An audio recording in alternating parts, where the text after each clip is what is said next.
Hello, so today we'll be talking about PID controllers.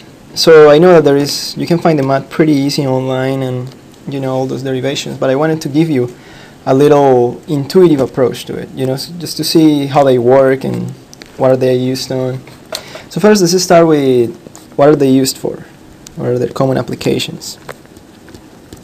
So they are used in control theory very widely.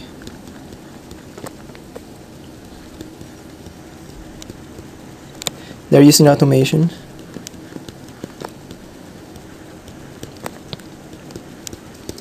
Are used in home heat control. It's to set up the temperature in your house.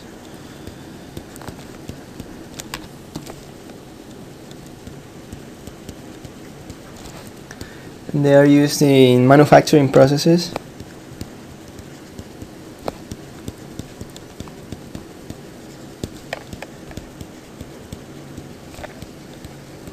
Okay, so now that we know why they are important, let's kind of go to the block diagram. So here's just the simplified block diagram where we have the set point, which is the desired value we want the system to take. We want the error. We have the PID blocks, which is the proportional, differential, and integral blocks. And we have the process and then sensor that is measuring the process and then taking that measured value and then taking the difference from the set point and the measured value, and that will give you your error. So let's do a thought experiment. Very easy to see what I'm talking about in a few minutes. In fact, you do it every day.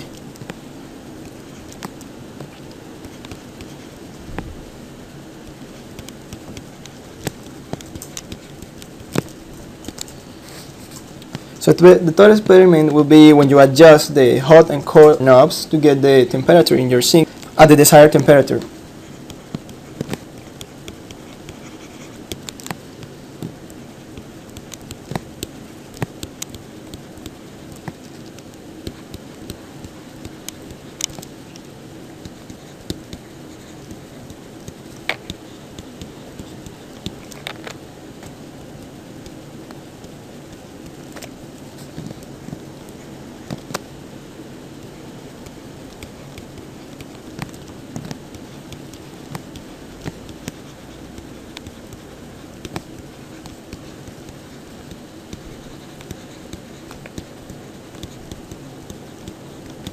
So let's explain definitions of the terms we mentioned before. So what is the set point? In this case, the set point will be the desired water temperature.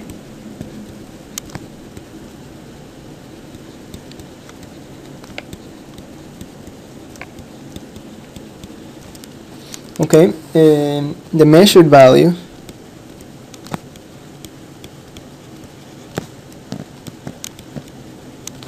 will just simply be the current measured water temperature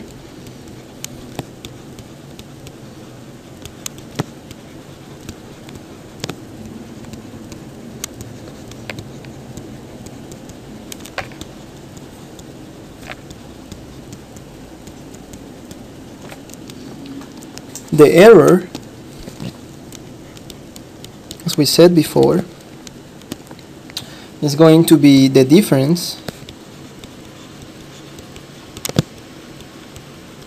between the desired temperature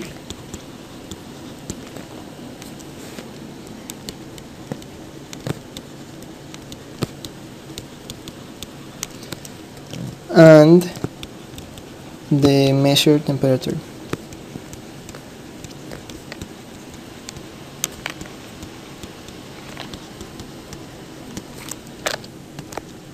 Compensation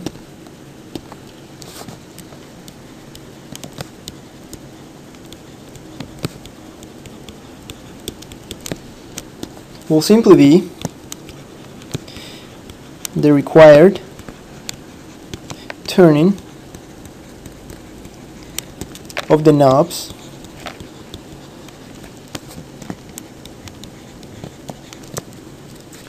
to get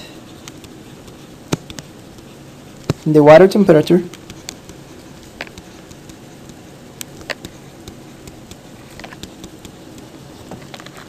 to match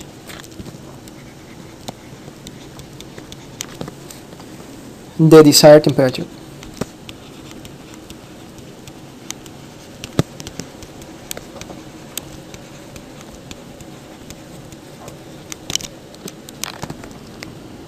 Okay, so now that we have defined the thought experiment, defined the terms of the PID controller, now we want to set up a hypothetical case. So,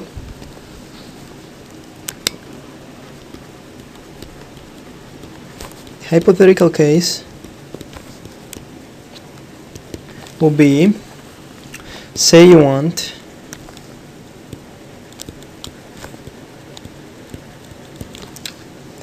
the water to be at a temperature, so temperature which is equal, in this case the desired temperature is going to be equal to the set point, which is going to be equal to 23 degrees Celsius. Keep in mind that this will be a little bit obvious for people that have some knowledge of PID controllers, but we will go pretty fast. Just make sure you keep up. So let's say we start by, we turn the cold water knob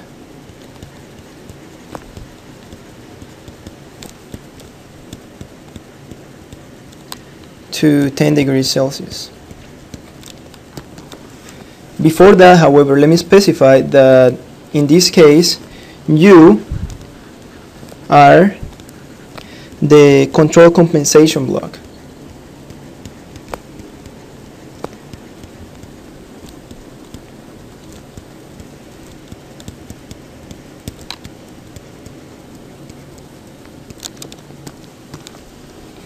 And your hands feeling the temperature of the water are the sensor. The process in this case is simply the faucet mixing the hot and cold water.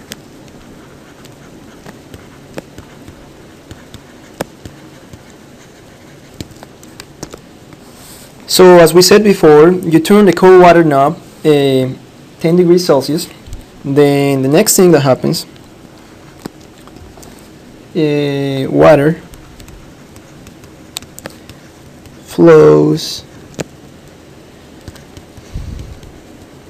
through the faucet and you measure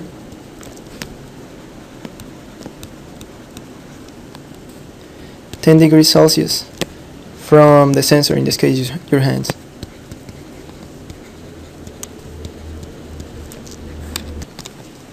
Therefore, the error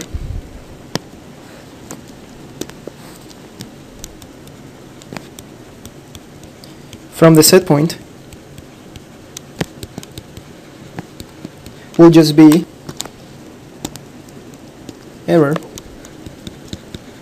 is equal to set point minus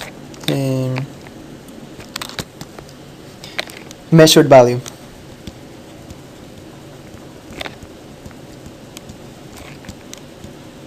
Which in this case is just the temperature that you feel. For case, it's going to be you, as control compensation, compensate by turning the hot water knob to 20 degrees Celsius.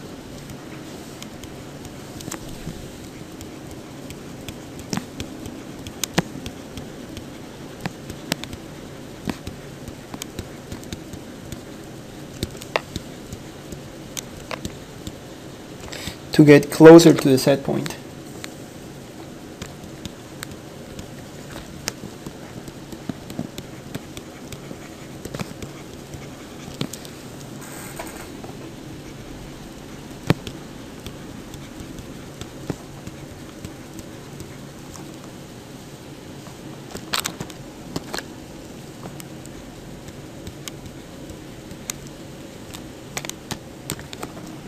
Now you measure the temperature again with your hands.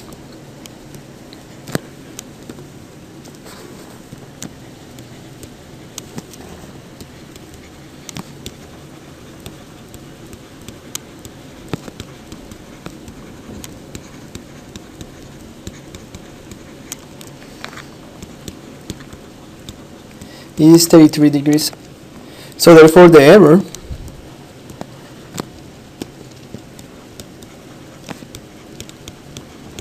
is going to be equal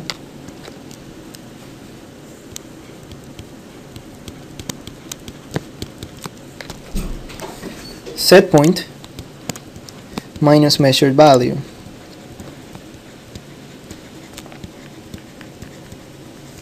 Which is equal to 23 degrees Celsius minus 33 degrees Celsius,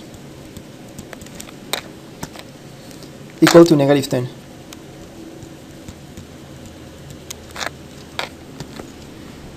Therefore, since the temperature is too high, then now you compensate by decreasing the hot water knob.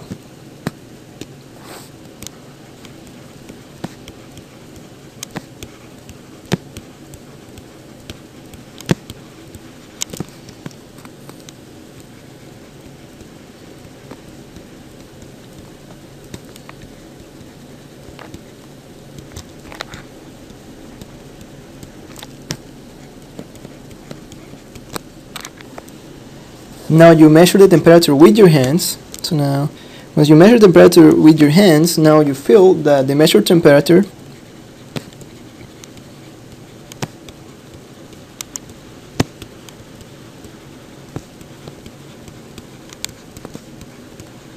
is now 23 degrees Celsius, which is what we wanted for the desired temperature.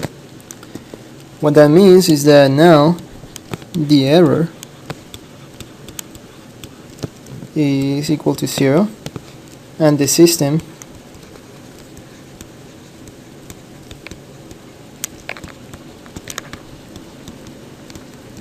is stable.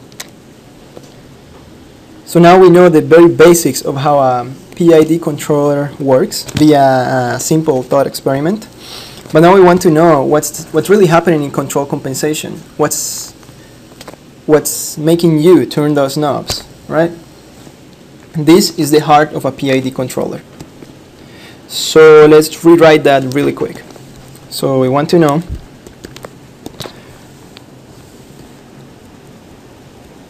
what is really happening. What's really happening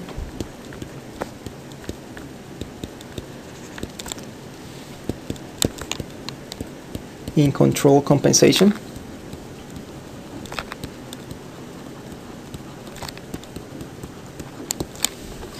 So the answer is, this is the heart of a PID controller.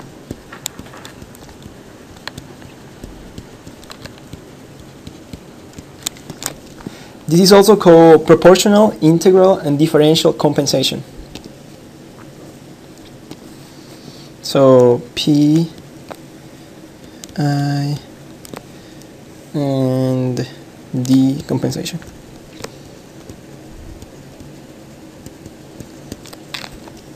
Okay, so now let's talk about the different types of compensations. We'll start with P. So the question is, what is P compensation?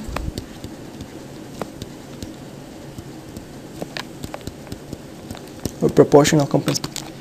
So this one is pretty straightforward. You are compensating. And when I talk about you being the control compensation block by simply multiplying the error times a constant.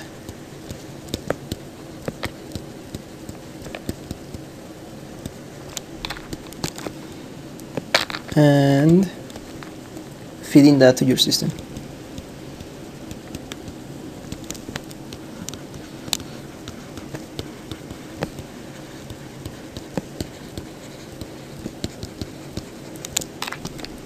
Therefore, compensation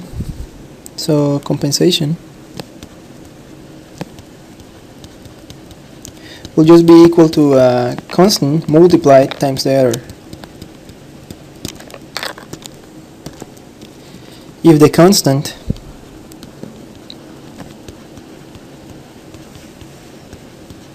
is too large, you will overcompensate.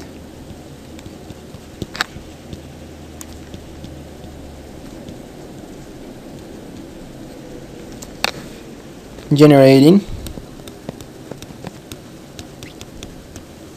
an error in the opposite direction.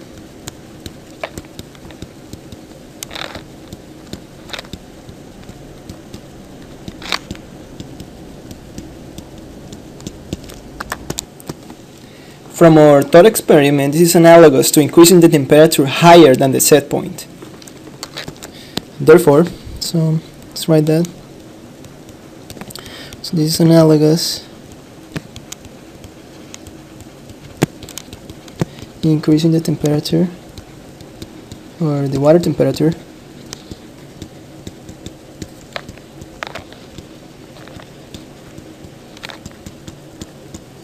higher than the desired temperature.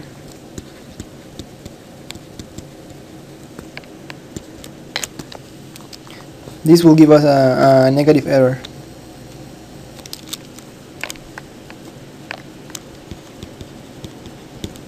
So we'll go from positive error to negative error.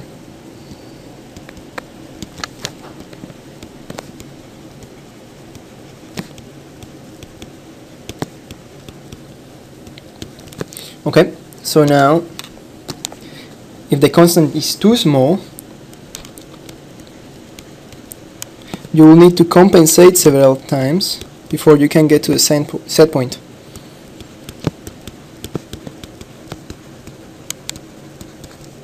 You will need to compensate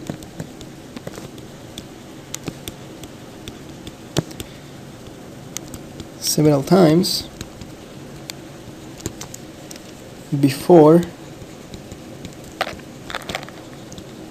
you can reach the desired set point value, or just simply a set point.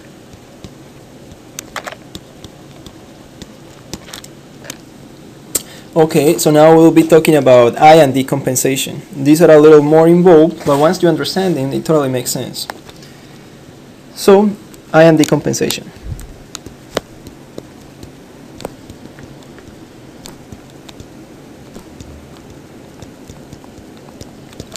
It is sometimes says that with this compensation, so with I and D compensation,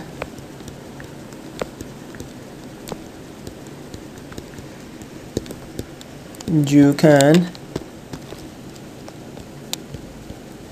correct for past and future errors.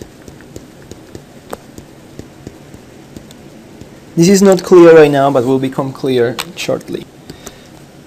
But let's first draw a quick graph that we will use to illustrate how the error changes.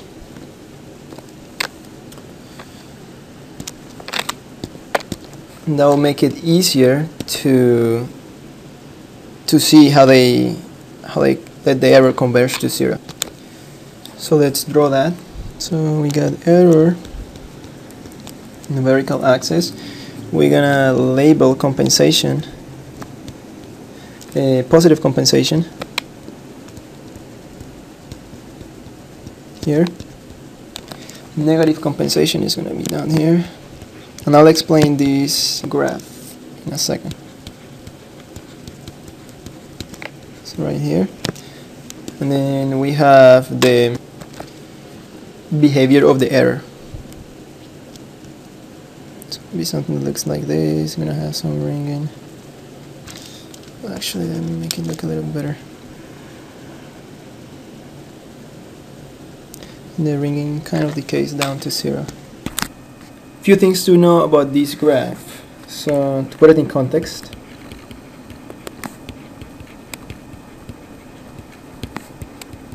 few things to note. Once we do that, we'll understand what we are doing. So once the error is positive, so over here, or that also means that the water is too cold in our thought experiment.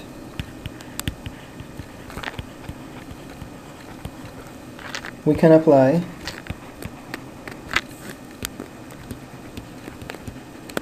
what I call positive compensation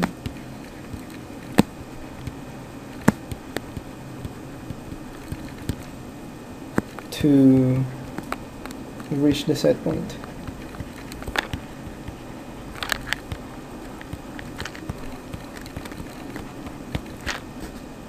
Similarly, once the error is negative,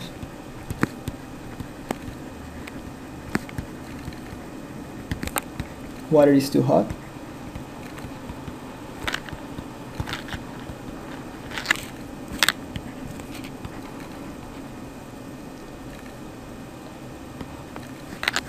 we can apply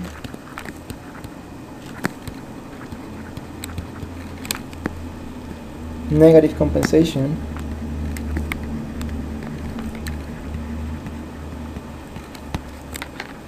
to reach the set point or the desired value.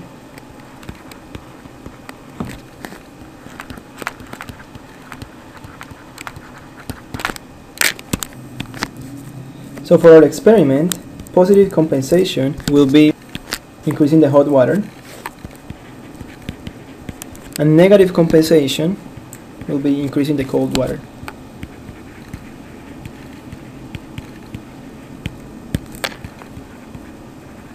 Okay? Okay, so now let's take a look at what is PID compensation. We'll keep the graph here just in case, so it makes it easier to understand a little bit. So what is PID compensation?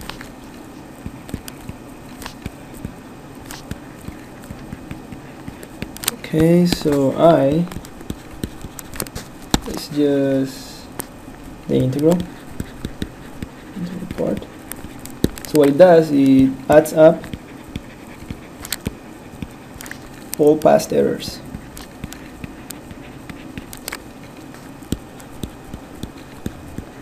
So what is compensation in this case? Compensation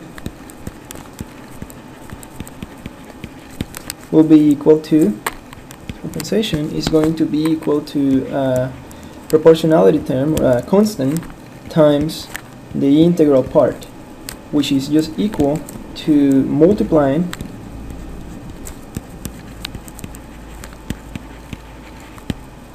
provide an example shortly. Constant times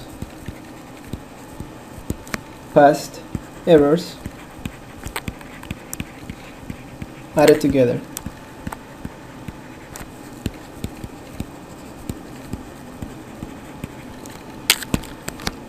So I know what you're thinking. You're saying, well, what does that really mean, right?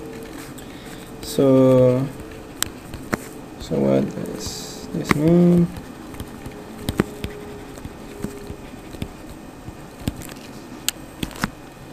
Well, now multiplying added past error times a constant will get you to the set point faster, because the magnitude of the sum is much greater than just a single error. So you are summing up all those past errors and multiplying them times a constant. So it will get you faster to the set. So let's write that.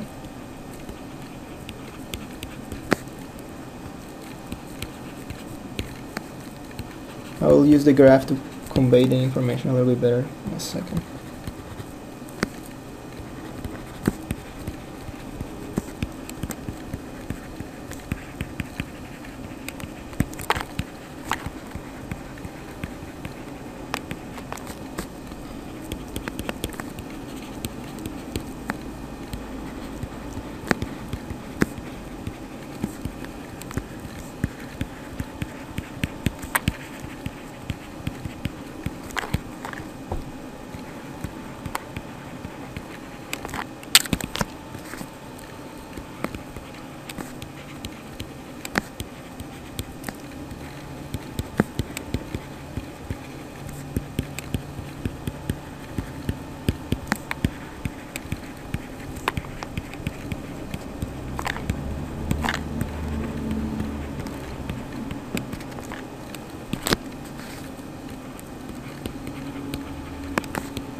Okay, now let's go back to the graph to see what's going on.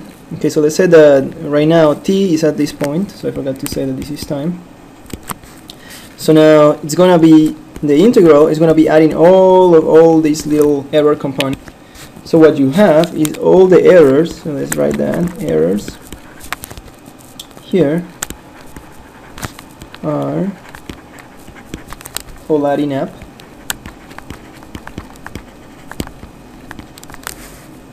Therefore,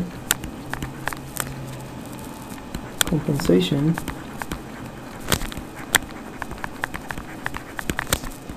gets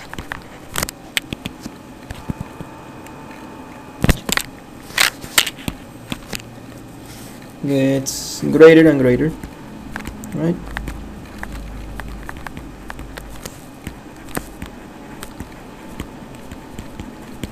What that means is that we get to the set point faster.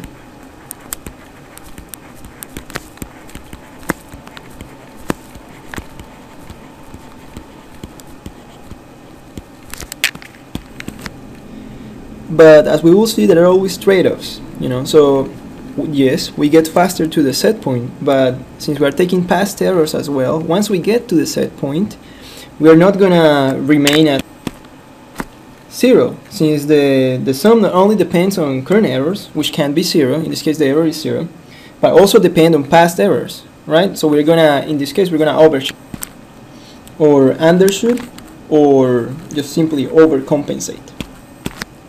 So let's write that. So, however,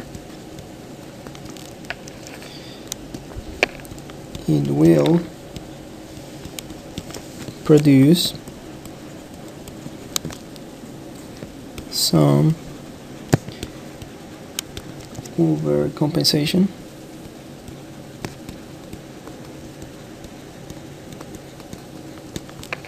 or over undershoot, since the sum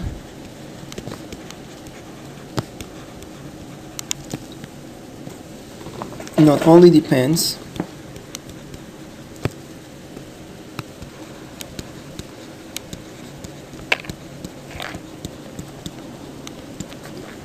on current errors, which can be 0 in this case,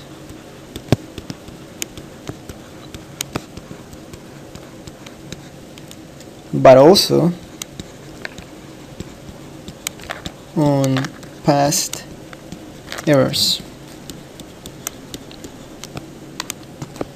Okay, so let's bring that into perspective. So as I said before, so let's write that. The error here is 0.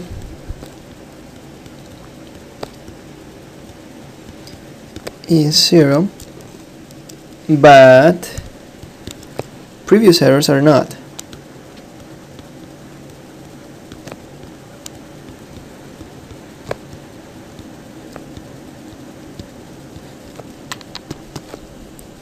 Therefore, we keep compensating and produce undershoot, in this case undershoot and overcompensation.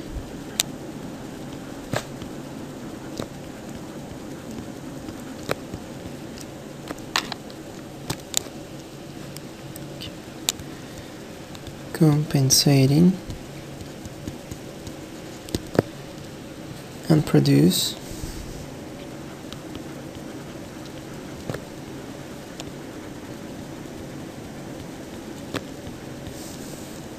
overcompensation.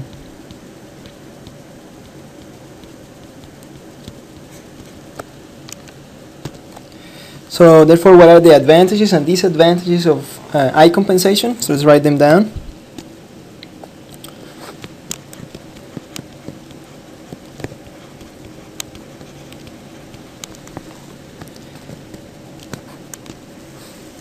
So it can get to the set point faster.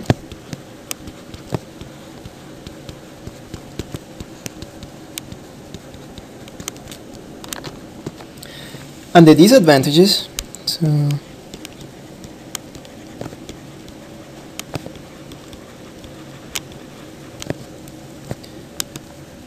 so if you're using that constants for the integral block, there are more than one, there will be some ringing due to the successive overshoot and undershoot.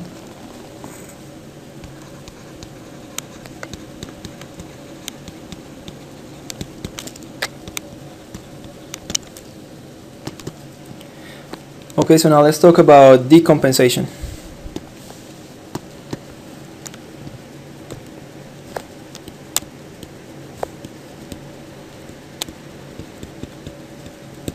So the question is, what is decompensation?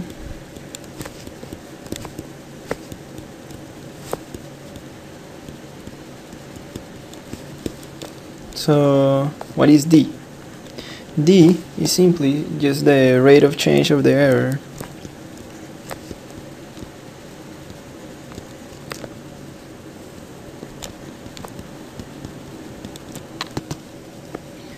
Compensation in this case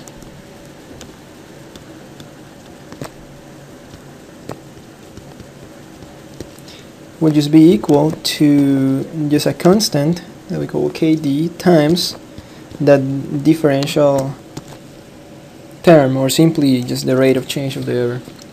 So what that is equal to is multiplying a constant times the rate of change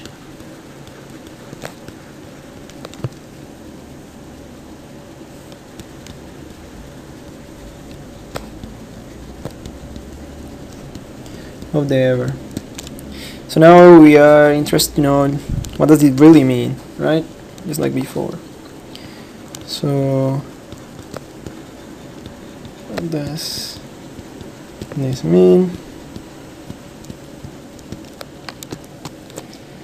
For example, if the error is decreasing very fast, the error will converge to 0 very fast, but will also generate some overshoot and undershoot. So if the error is, or if the error was decreasing fast, that means is that the new error minus the old error is much less than 0. We know this implies a large negative rate of change. We'll put this into context using our graph in a little bit.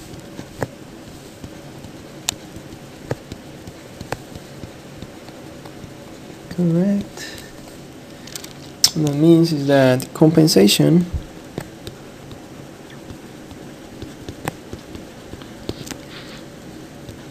will be negative due to the negative rate of change.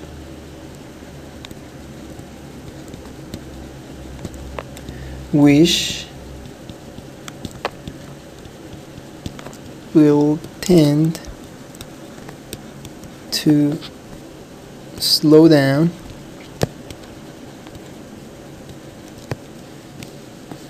positive compensation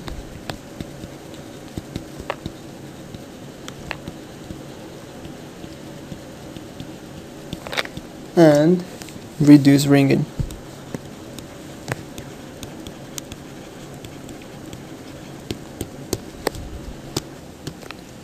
So let's bring that into context. So this is case 1. So we'll say that the current time is right here, so that's t prime. This is the time axis. So we'll map to this point. And then since we want to know the rate of change, we have to take 2 points. So they're close to each other. So now we can say that the error, the new error, minus the old error will be much less than 0. As you can see, the new error is smaller than the old error. So therefore, the decompensation will be negative.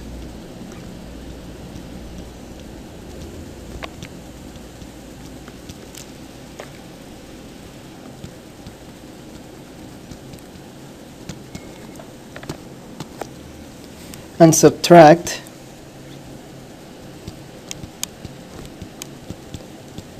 from the positive compensation, or the original positive compensation,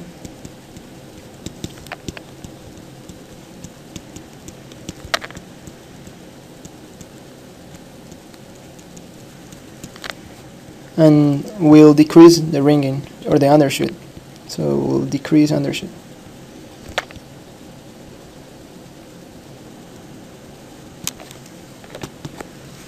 The second case deals with the error increasing fast. So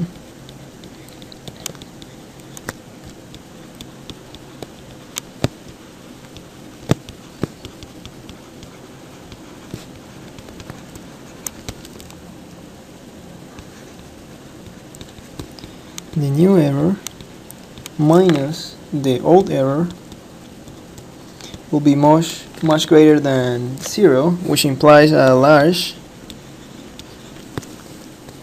positive rate of change.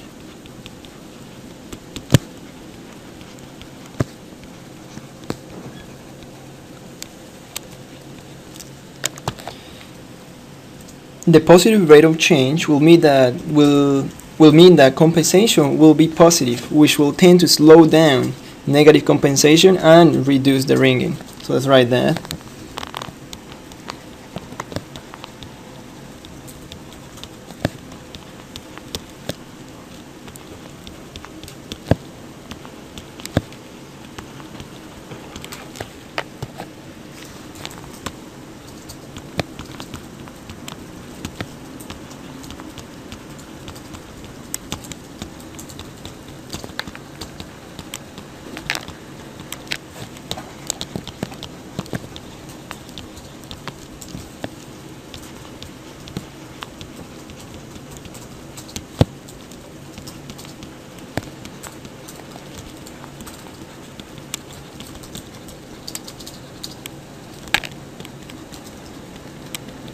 And reduce ringing. So we'll find a place where the error is increasing fast. So one place could be this. So let's take t prime to be here, correct? And so that's going to be case 2. So we're going to say that's case 2. And as you can see, for that case, you're going to have that E new. So the error new minus the error old, so much greater than 0. What that will mean then will be that decompensation will be positive,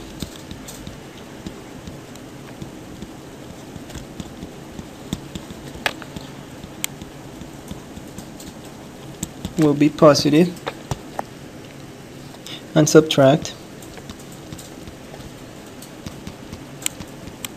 from the original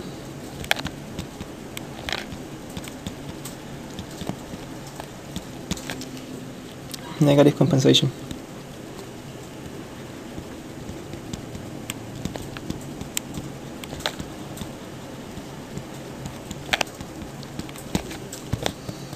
This will decrease overshoot.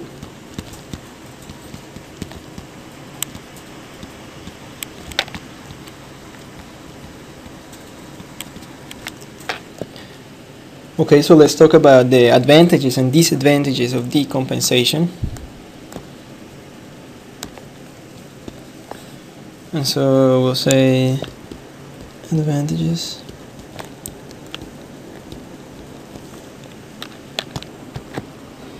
It reduces over or undershoot, and it reduces ringing.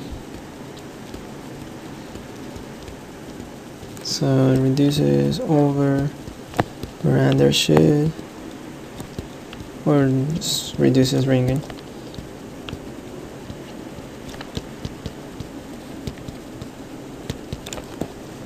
By the same reasoning, it improves the stability of the overall PID controller.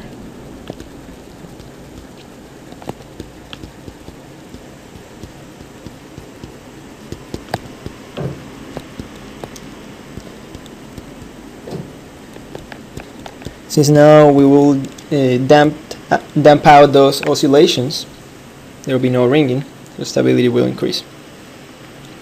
PID controller. Okay, now the disadvantages.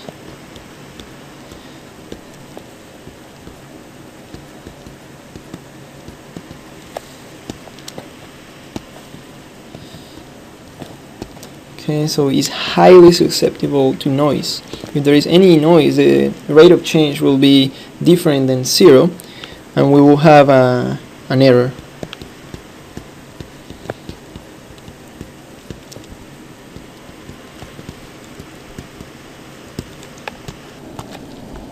Also, since decompensation is trying to reduce potential over or undershoot, it is often said that it corrects for future error.